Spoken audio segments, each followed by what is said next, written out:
Dili moubos ngadto sa libuan ka mga residente gikan sa nagkadaiyang barangay sa Cagayan de Oro City ang nakasinati og walay agas sa tubig sukad niadtong weekend hantod karon. Rason sa COWD sa walay agas ang ginahimo kunong repairs. Ani ang report.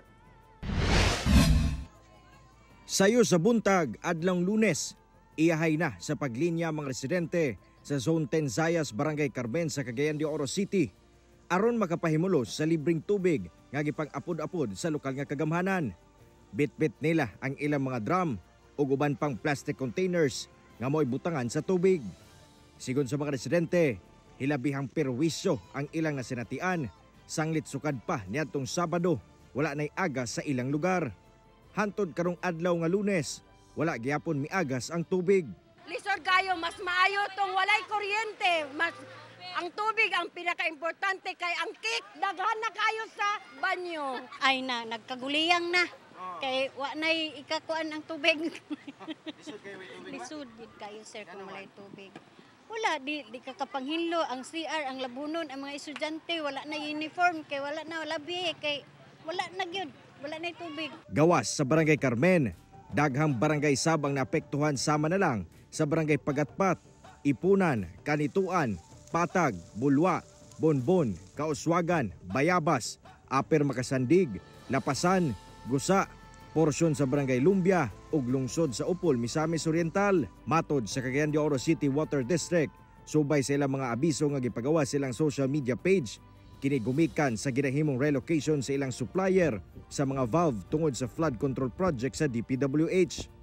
Nagdugang pa kini og abiso nga ma-extend ang oras nga walay agas tungod sa kalisdanan nga nasinati sa mga ginahimong repairs. Tungod sa taas nga panahon nga wala gyud mibalik ang agas, gisugda na sa CDO City LGU ug COWD ang pagpang-apod-apod og tubig gamit ang ilang water tankers. Gisuwayan sa GMA Regional TV 1 Mindanao nga makuha ang payag sa COWD sa mong panghitabo. Apan wala pa sila nagpa-interview. Ang insidente gikadismaya ni Cagayan de Oro City Mayor Rolando Uy.